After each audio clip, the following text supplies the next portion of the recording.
ሰላም ጤና ይስጥልኝ ውድ የኢንፎቴመንት የዩቲዩብ ቻናል ቤተሰቦች፣ እኔ ፋሲል ነኝ።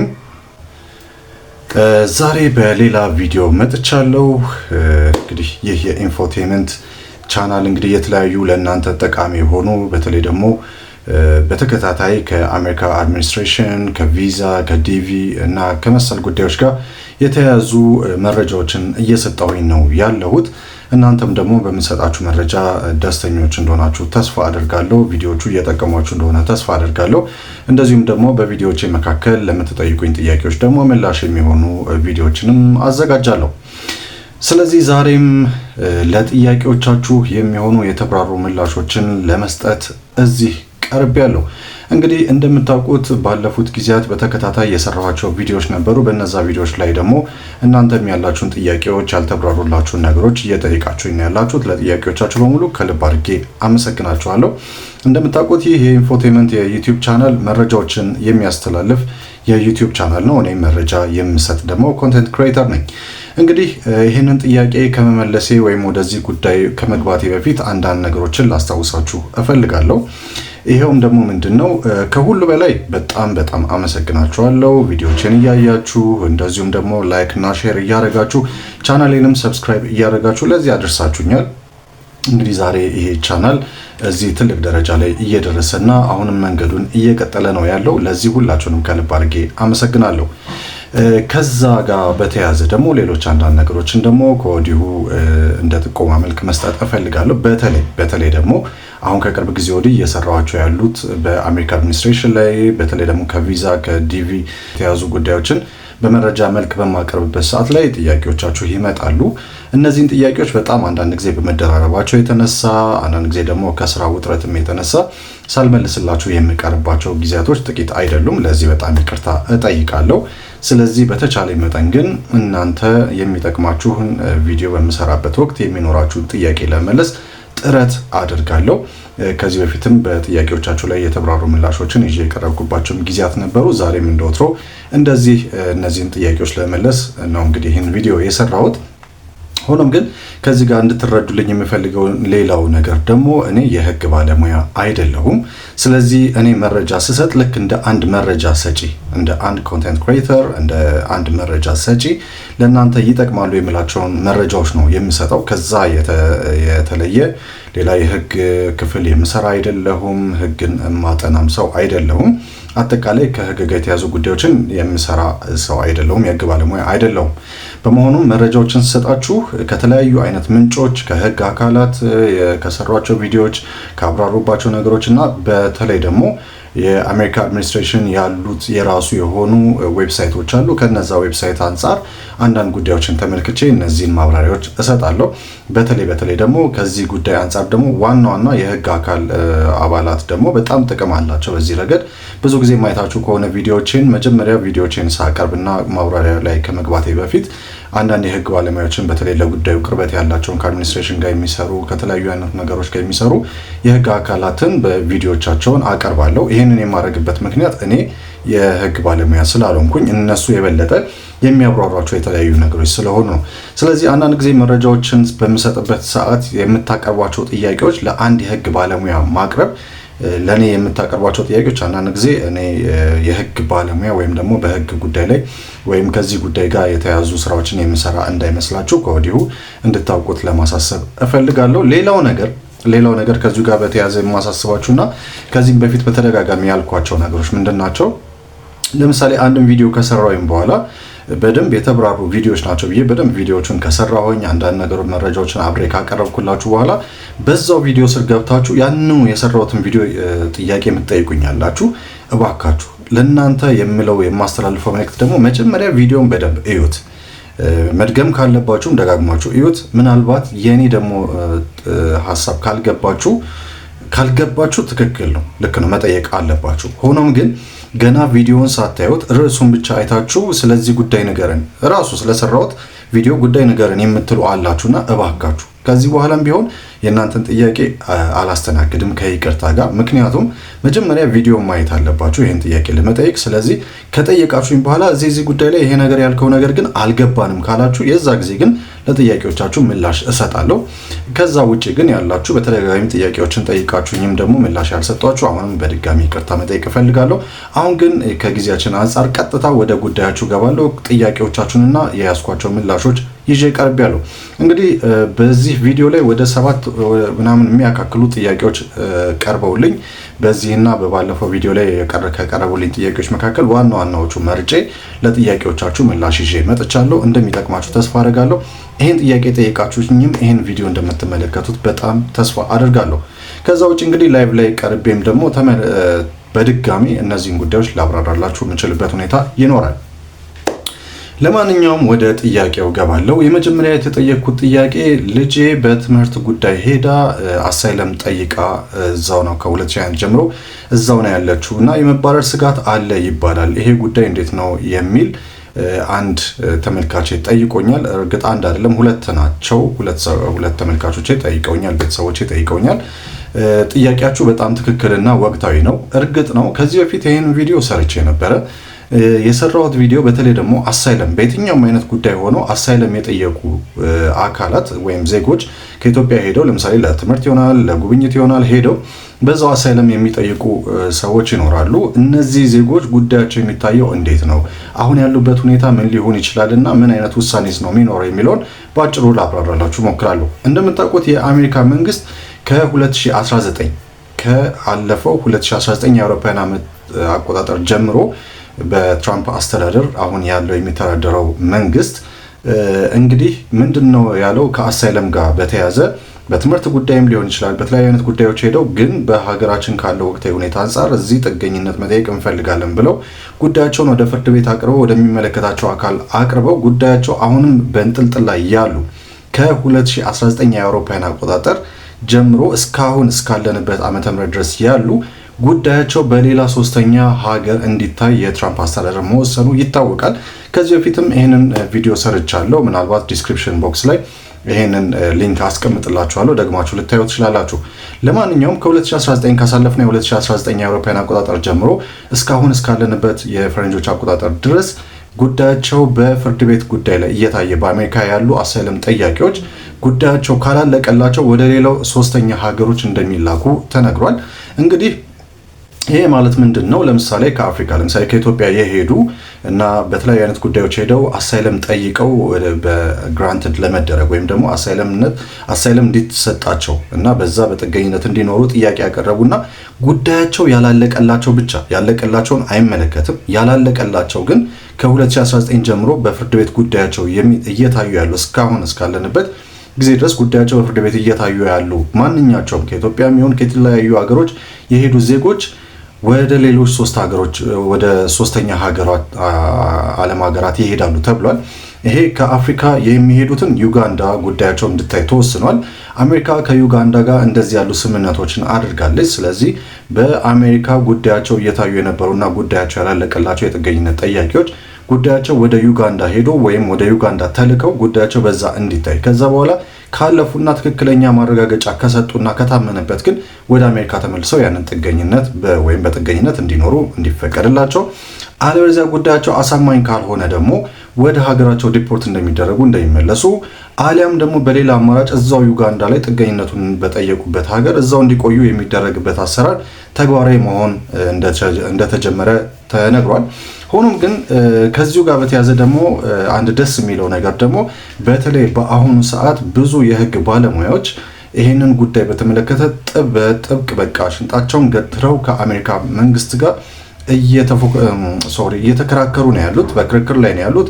አሜሪካን መንግስትን ከሰዋል። ይሄ ከኢትዮጵያም ይሁን ከሌላ ሶስተኛ ከሌሎች ሀገሮች የመጡ ዜጎች የጥገኝነት ጥያቄ ጠይቀው ያሉት በአሜሪካ እስከሆነ ድረስ ጉዳያቸው መታየት ያለበት በአሜሪካ ነው። ወደ ሌላ ሀገር በፍጹም መሄድ የለባቸውም። ጉዳያቸው ወደ ሌላ ሀገር ሄዶ እንደገና ለሌላ ችግር መጋለጥ የለባቸውም የሚል ብዙ አይነት መከራከሪያዎች አንስተው እየተከራከሩ ነው ያሉት።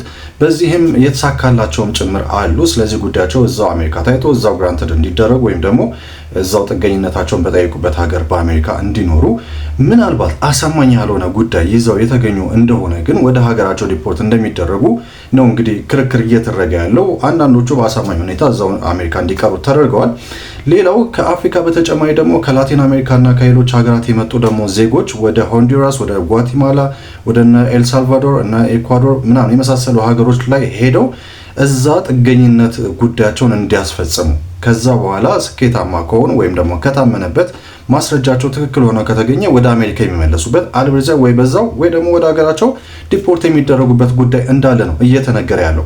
እንግዲህ አሁን ትክክለኛ ማስረጃ ወይም ደግሞ ትክክለኛ ተጨባጭ ሁኔታ አሁን ያለንበት አሁን በዚህ ወቅት ያለንበት ሁኔታ ምን ይመስላል? እንዳልኳቸው የህግ ባለሙያዎች ክርክር ላይ ናቸው። ብዙ ደንበኞቻቸው ብዙ ሰነዶችን እያዘጋጁ እየተከራከሩላቸው ነው ያሉት። ስለዚህ የሚጠቅመው ነገር በተለይ በተለያዩ አይነት ሁኔታዎች ሄደው ወደ አሜሪካ ሄደው ጥገኝነትን የጠየቁና ጉዳያቸው ያላለቀላቸው ከሆኑ ምንድነው ማድረግ ያለባቸው ካላችሁ ሰነዶችን ማዘጋጀት፣ ትክክለኛ ማስረጃ ይሆናል ያሉትን ሰነድ ማዘጋጀት። ከዛ በላይ ደግሞ የህግ ባለሙያዎችን ማማከር እጅግ በጣም አስፈላጊ ነው።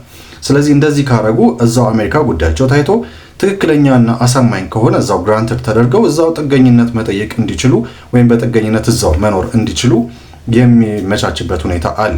ይሄ እንዳልኳችሁ የሚመለከተው ጥገኝነት ጉዳይ ጠይቀው ያላለቀላቸውን በፍርድ ቤት እየታዩ ያለላቸውን እንጂ ጉዳያቸው አልቆ የጥገኝነት ሁኔታ ወይም ደግሞ ማረጋገጫ ተሰጥቷቸው እየኖሩ ያሉትን አይመለከትም። እነሱ ኦልሬዲ ተፈቅዶላቸው እየኖሩ ነው። አሁን ግን በፍርድ ቤት ጉዳያቸው እየታዩ ያሉትን ብቻ ነው የሚመለከተው። ስለዚህ ልጄ እንግዲህ በ2001 አካባቢ በትምህርት ሄዳ በዛው ጥገኝነት ጠይቃ ነው ያለችው የመባረር ሁኔታ አለ ላላችሁኝ ተመልካቾቼ፣ ቤተሰቦቼ ያለኝ ምላሽ ወይም ደግሞ አሁን ያለው ወቅታዊ ሁኔታ ይሄንን ይመስላል። እንግዲህ ተጨማሪ የሆኑ ዝርዝር ጉዳዮች ካሉ በሌላ ቪዲዮ ይዤ የምቀርብ ይሆናል። ይሄ የመጀመሪያው ጥያቄ ነው። ወደ ሁለተኛው ጥያቄ እንተላለፋለን። ሁለተኛው ጥያቄ አንድ ዲቦራ የንጉስ ልጅ ነኝ ከተባለ ተመልካች ወይም ከተባለች ተመልካች የቀረበልኝ ጥያቄ ነው።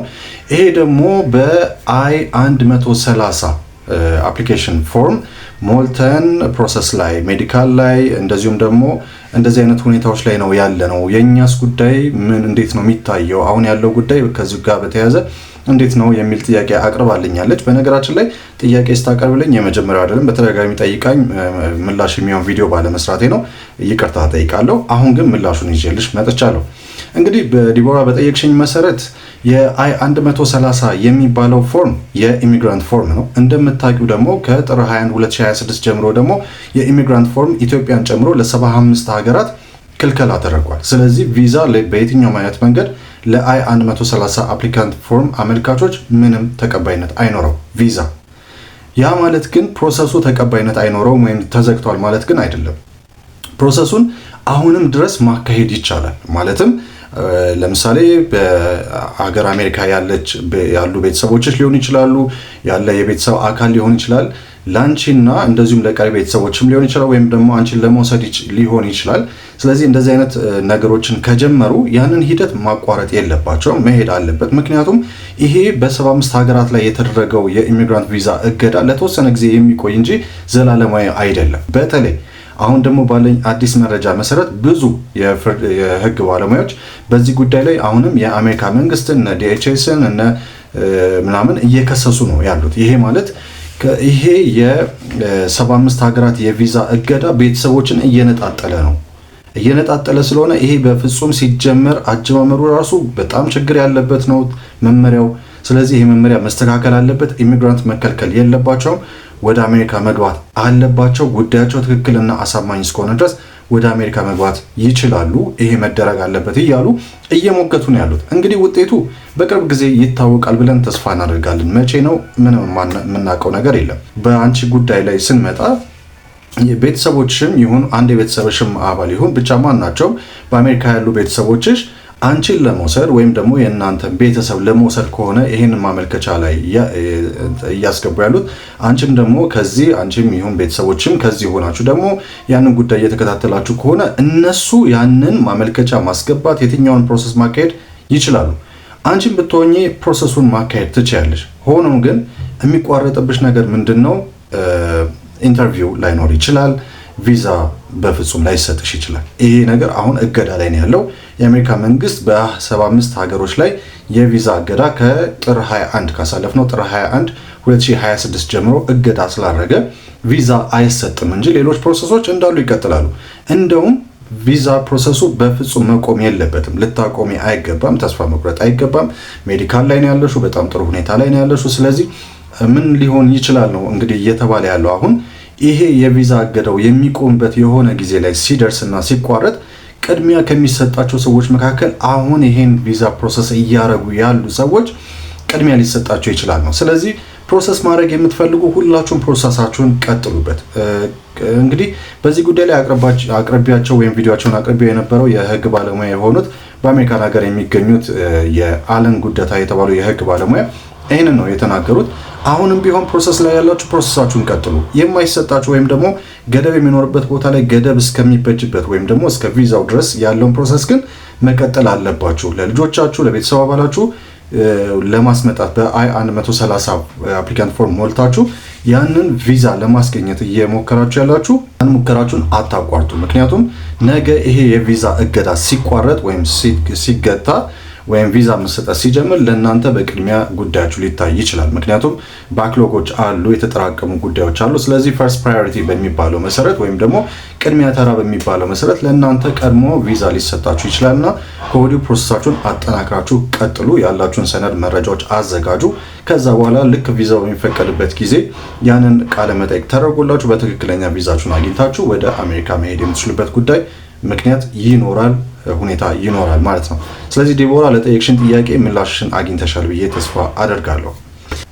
ወደ ሶስተኛው ጥያቄ ልሂድላችሁ። በአሜሪካ ያለች ዜግነት ያላት ሴት እህቷን ወይም ወንድሙን ከኢትዮጵያ መውሰድ ይችላሉ?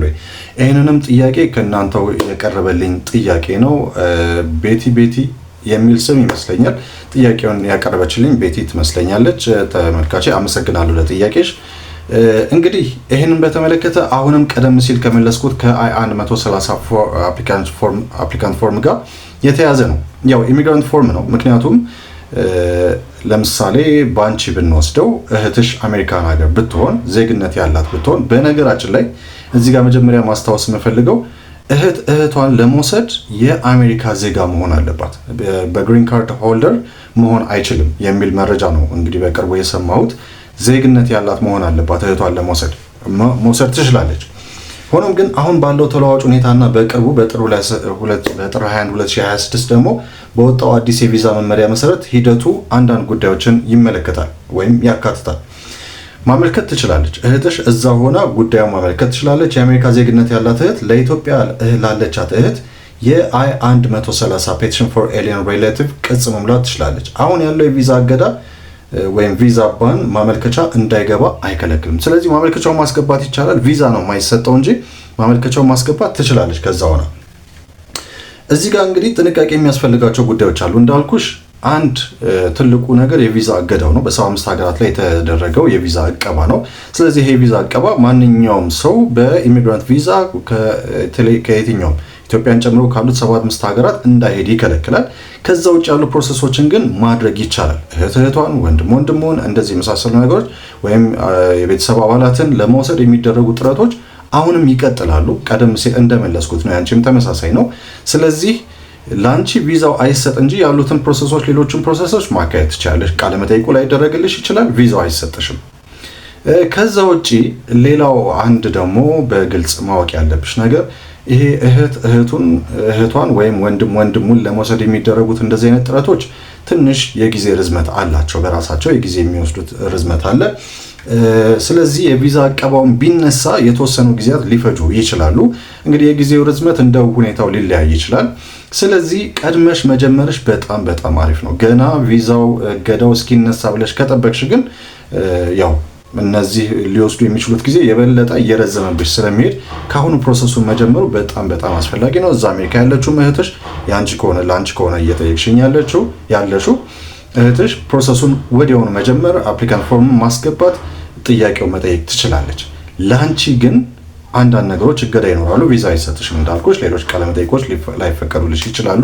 ከዛ ውጭ ያሉትን ነገሮች ግን ሰነድ ማዘጋጀት ሊሆን ይችላል። ማንኛቸውንም ነገሮች መሰብሰብና ሌሎችን ፕሮሰሶችን ማካሄድ ላይከለከልብሽ ይችላል። ስለዚህ እነዛን ማካሄድ ትችያለሽ ማለት ነው።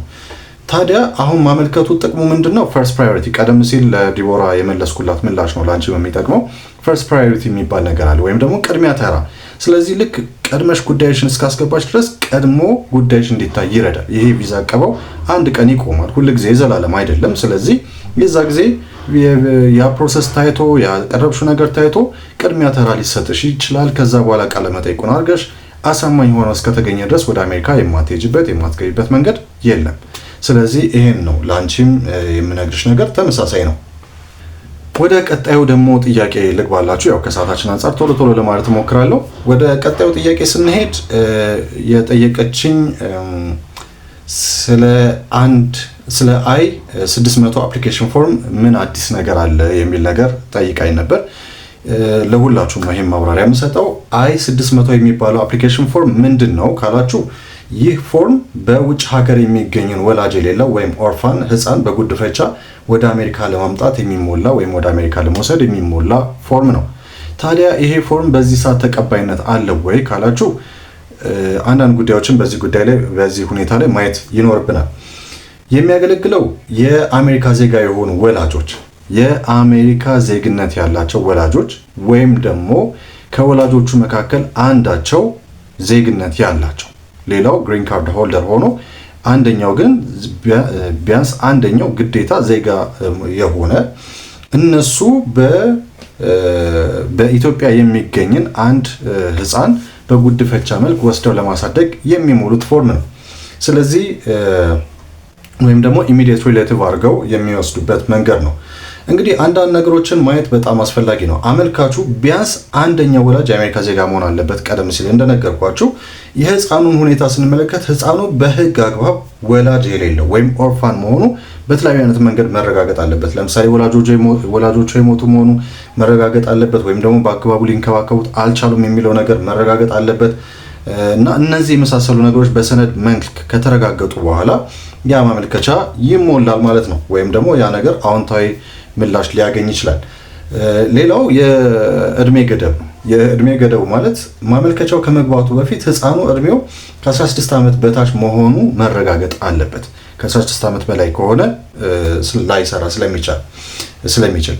ሌላውና ትልቁ ፈታኝ ሁኔታ እዚህ ጋር ስለ I-600 ፎርም አፕሊኬሽን ፎርም ስናወራ ወይም በጉድፈቻ መልክ አንድን ልጅ ስለመውሰድ ስናወራ ትልቁ ነገር አሁን በኢትዮጵያ ያለው ነባራዊ ሁኔታ በተለይ የጉድፈቻ ልጅን ወይም ደግሞ አንድ ልጅ በጉድፈቻ ወደ ሌሎች ዓለም ሀገራት ወስዶ ማሳደግን በተመለከተ ኢትዮጵያ ውስጥ የሚሰራው ህግ ምንድን ነው ካላችሁ፣ እኔ ባለኝ መረጃ እንግዲህ ይህን መረጃ በደንብ ማረጋገጥ ያስፈልጋል፣ የህግ አማካሪዎችን መጠየቅ ያስፈልጋል። እኔ ባለኝ መረጃ ግን ኢትዮጵያ ከቅርብ ጊዜ ጀምሮ የውጭ ሀገር ጉድፈቻን ወይም ኢንካንትሪ አዶፕሽን በህግ አግዳለች የሚል መረጃ ነው ያለኝ። ስለዚህ ምንም እንኳን የአሜሪካ መንግስት ምናልባት ይሄንን ነገር ቢፈቅድና አፕሊኬሽኑን ፎርም ፈቅዶ መውሰድ ቢቻል እንኳን በኢትዮጵያ ያለውን ህግ በደንብ ማጤን በጣም አስፈላጊ ነው። ምክንያቱም እንደዚህ አይነት ሁኔታዎች ስላሉ። ሆኖም ግን አንዳንድ ልዩ ሁኔታዎች አሉ። በጣም ጥቂት በሆኑና ልዩ በሆኑ የቤተሰብ ውስጥ ጉድፈቻዎች ወይም ኪንሺፕ አዶፕሽን ካልሆነ በስተቀር ከኢትዮጵያ ህፃናትን በጉድፈቻ መውሰድ በአሁኑ ሰዓት እጅግ አስቸጋሪ ወይም የማይቻል ነው የሚል መረጃ ነው እንግዲህ እኔ ያገኘሁት። ስለዚህ ታዲያ ያለው ሁኔታ ምንድን ነው? ሌላው ነገር ደግሞ ከዚህ ጋር በተያያዘ ደግሞ የቪዛ አቀባም ደግሞ ሌላው ችግር ነው። እንዳልኳችሁ ማንኛውንም ሰው ውሰዱ፣ በየትኛውንም ሰው ውሰዱ፣ ምንም አይነት የቤተሰብ ቁርኝት ይኖራችሁ፣ ምንም አይነት ነገር ይሁን፣ እዛ ለመኖር አንድን ሰው ከኢትዮጵያ ወሰዳችሁ ማለት ኢሚግራንት አደረጋችሁ ወይም አንድ ተጨማሪ ኢሚግራንት በአሜሪካ ውስጥ ጨመራችሁ ማለት ነው። ስለዚህ ኢሚግሬሽን ቪዛ ደግሞ በአሜሪካ ከልክላለች ለ75 ሀገራት። አሁን እንግዲህ እየጠየቃችሁኝ ያላችሁት ነገሮች በአብዛኛው ምላሾቹ በተለይ እዛ ለመኖር የሚባለው ነገር በራሱ ኢሚግራንት ሆነ አንድ ሰው ማለት ነው። በቪዚቲንግ በጉብኝት ምንም ችግር የለውም። ለትምህርት ችግር የለውም። ኬዋን በፊዮንሴ ወይም ፊዮንሴ መውሰድ አንድ የአሜሪካ ዜጋ ፊዮንሴን ቢወስድ ምንም ችግር የለውም። ወይም አንድ አሳይለም የጠየቀ ወይም ጥገኝነትን የጠየቀ ሰው ቤተሰቤ ልውሰድ ብሎ ፎርም ቢሞላ እሱም ችግር የለውም። ኢሚግራንት ፎርም ላይ አይካተትም። አሁን ግን እንደዚህ ያሉ ጉዳዮች የቤተሰብ አባልን የህፃንን በጉድፈቻ መውሰድ ምናምን እንደዚህ የመሳሰሉ ጉዳዮች ግን ኢሚግራንት ቪዛ ውስጥ የሚካተቱ ናቸው። ስለዚህ ይህን ሁሉ አሜሪካ አግዳለች። እንግዲህ ትልቁ አሜሪካን የአይ 130ንም ይሁን የአይ 600 ፎርምንም ይሁን ማንኛቸውም ከዚህ ጋር በተለይ ደግሞ ኢሚግራንትን ወደ ሀገሯ ከማስገባት ጋር የተያዙ ደንቦችን በተመለከተ ያላት አሰራር አሁን ተጨማሪ ፍልሰተኛ ወደ አሜሪካ ሀገር ወይም ወደ ሀገሬ አይግቡ ብላለች።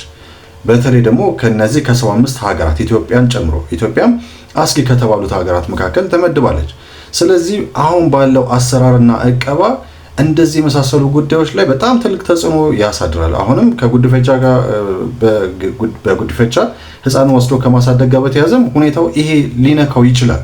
ሙሉ ለሙሉ ይነካዋል ባይባልም ግን ሊነካው የሚችልበት ሁኔታም ደግሞ አለ። አንዳንድ ግን ኤክሴፕሽናል የሆኑ ወይም ደግሞ በጣም ልዩ የሆኑ የተለያዩ አይነት ኬዞች ከሌሉ በስተቀር ይሄም እሱንም ሊነካ ይችላል። ስለዚህ ማወቅ ያለብን ነገር ይሄ ነው።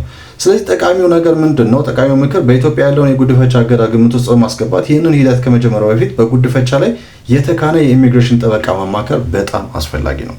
ስለዚህ ይህንን ብታደርጉ በጣም የተሻለ ይሆናል። ስለዚህ ጥያቄዎቻችሁን በዚህ መንገድ መልሻላችኋለሁ ብዬ ተስፋ አደርጋለሁ።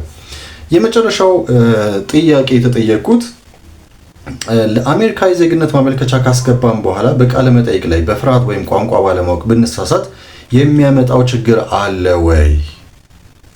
አንድ የግሪን ካርድ ሆልደር አሜሪካ ውስጥ ያለ የግሪን ካርድ ሆልደር ለዜግነት ያመለክታል። 3 ዓመትም 5 ዓመትም በአሜሪካ ከኖረ በኋላ ለዜግነት ማመልከት እፈልጋለሁ ይልና ፎርም ይሞላል። ከዛ በኋላ ለቃለ መጠይቅ ይጠራል። በዛ ወቅት በሚያመለክትበት ወቅት ድንጋጤ ቢኖርበት፣ ፍርሃት፣ ጭንቀት ቢኖርበት ወይም የቋንቋ ችግር ቢኖርበት እና ቢሳሳት የሚሰጣቸው ቃላቶች የሚመልሳቸው መልሶች ላይ ስህተት ቢገኝ ችግር ይፈጥርበታል ወይ ካላችሁ በትልቁና አጭሩ መልስ አዎ ችግር ይፈጥርበታል። ያ ማለት ግን አንዳንድ የሚታዩ ጉዳዮችም ደግሞ ይኖራሉ። ይሄ ሰው እንዳልኳችሁ ቋንቋ አያውቅም። ከዛ ውጭ ደግሞ ፍርሃትና ጭንቀት እዛ ጉዳይ ላይ አጋጥሞታል። ስለዚህ ያንን ጥያቄ የሚያቀርቡለት አካላት ይሄንን ይረዳሉ። ሆኖም ግን ይረዳሉ ማለት ግን ምንም ችግር አይፈጥርም ወይም አያመጣም ማለት ግን እንዳልሆነ ማወቅ ይገባል። ችግር ያመጣል። ለምሳሌ መታወቅ ያለባቸው ነገሮች አሜሪካን ውስጥ እየኖረ አንድ ሰው ማንበብ፣ መጻፍ ምናምን መናገር መቻል አለበት ተብሎ ይታሰባል። የአሜሪካን ቋንቋ ወይም እንግሊዝኛ ማለት ነው። ከዛ ውጭ ደግሞ ሌሎች እንደ ሲቪክ የመሳሰሉ ነገሮችን ማወቅ እንዳለበትም ይታወቃል። ስለዚህ በዚህ ወቅት እንደዚህ አይነት ሁኔታዎች ቢያጋጥሙት ለሁለተኛ ጊዜ ለፈተና እንዲቀመጥ ሊጠሩት የዛ ጊዜ ሊታውት ይችላሉ። ስለዚህ እነዚህ ጉዳይ ላይ በጣም ጥንቃቄ ማድረግ በጣም አስፈላጊ ነው። በተለይ ደግሞ የሚናገራቸው ነገሮች በጥንቃቄ ማጤን በጣም ፍርሃት የሚያድርበት ከሆነ አስቀድሞ ምን ልጠየቅ እችላለሁ፣ በዚህ ጉዳይ ላይ ያለኝ እውቀት ምንድን ነው የሚለውን ከቋንቋው ሁኔታ ጀምሮ ያሉትን ነገሮች አስቀድሞ ከቤተሰብ አባላቱ ጋር መለማመድ፣ ከጓደኞቹ ጋር መለማመድ፣ ለራሱ መለማመድ፣ ነገሮችን በአጭር ለመግለጽ መሞከር፣ ካልገባው አልገባኝም፣ አዎና አይ ተብሎ ያልገባችሁን ጥያቄ የምትመልሱ ከሆነ በጣም ትልቅ ችግር ይፈጠራል። ምናልባት አይ ብላችሁ የመለሳችሁት ነገር አዎ ብላችሁ መመለስ ያለባችሁ ሊሆን ይችላል። ወይም ደግሞ ማብራራት ሊኖርባችሁ የሚችል ነገር ይኖራል።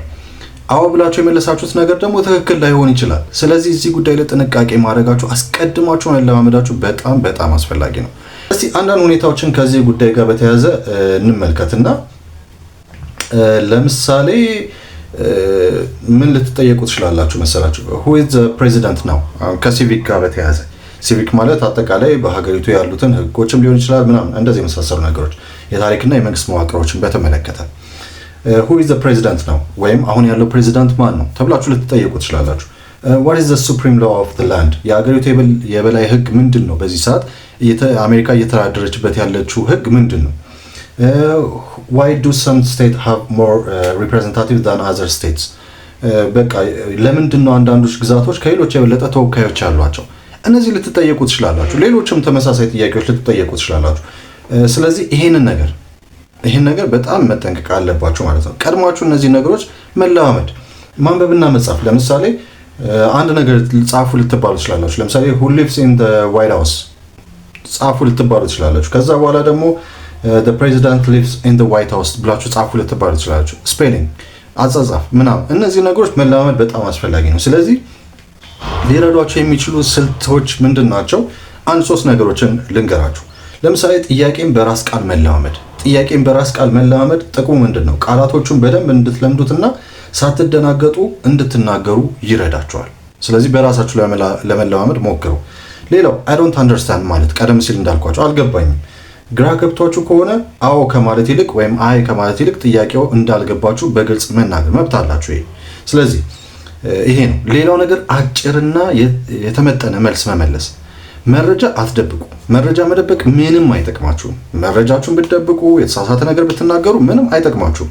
ዜግነታችሁን ያነሳል፣ ግሪን ካርድ ሆልደርነታችሁን ያነሳል፣ ወደ ሀገራችሁ ዲፖርት ተደረጉ ልትባሉ ትችላላችሁ። ስለዚህ መረጃ አትደብቁ፣ ግን ስትመልሱ መረጃችሁን በአጭርና በግልጽ መናገር።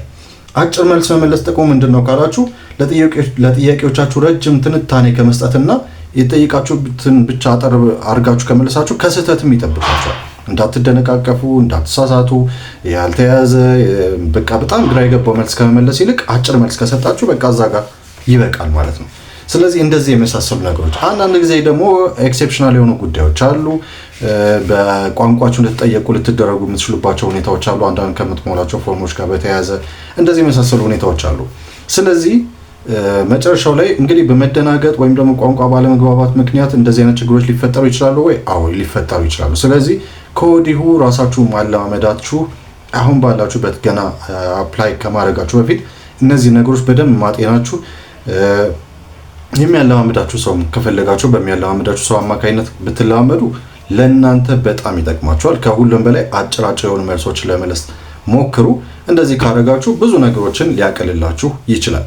እንግዲህ እኔ እነዚህ መረጃዎች ሰጥቻችኋለሁ። እነዚህ መረጃዎችና እነዚህ ምላሾች ደግሞ ባለፉት ቪዲዮዎች ላይ ለጠየቃችሁኝ ጥያቄ አጥጋቢ ናቸው ብዬ ተስፋ አደርጋለሁ። እንደነገርኳችሁ እኔ የህግ ባለሙያ ባለመሆኔ የህግ ጉዳዮችን በተመለከተ ሞር በአድሚኒስትሬሽን ጉዳይ ላይ ከኢሚግሬሽን ጉዳይ ጋር የተያዙ ስራዎችን ከሚሰሩ የህግ ባለሙያዎች ጋር ሞር መነጋገሩ በጣም የተሻለ ነው። ያላችሁበትን ኬዝ በደንብ ነግራችሁ እነሱ የበለጠ ብዙ ነገሮችን ሊነግሯችሁ ይችላሉ። እኔ ግን መረጃ ነው ማስተላልፈው። እንግዲህ ይሄንን ይመስላሉ። በሚቀጥለው ጊዜ ደግሞ በሌላ ቪዲዮ ተመልሰን እንገናኛለን። በጣም አስገራሚ የሆኑ መረጃዎችን ይዤላችሁ እመጣለሁ ማለት ነው። ይሄን ቻናል ከወደዳችሁት ሰብስክራይብ አድርጉ፣ ቤተሰብ ሁኑ፣ መረጃዎችን ታገኛላችሁ። የደውላ ምልክት ንኩ። የደውላ ምልክት ከተጫናችሁ ማንኛቸው ቪዲዮ አያልፋችሁም። ላይክ እና ሼር ካደረጋችሁ ደግሞ እንደናንተ የተለያዩ አይነት ፍላጎትና መረጃዎችን ማወቅ ለሚፈልጉ ደግሞ ይጠቅማቸዋል። እኔ በዚህ ያበቃሁኝ። ይህ የኢንፎቴመንት የዩቲዩብ ቻናል ነው። እኔ ፋሲል ነኝ።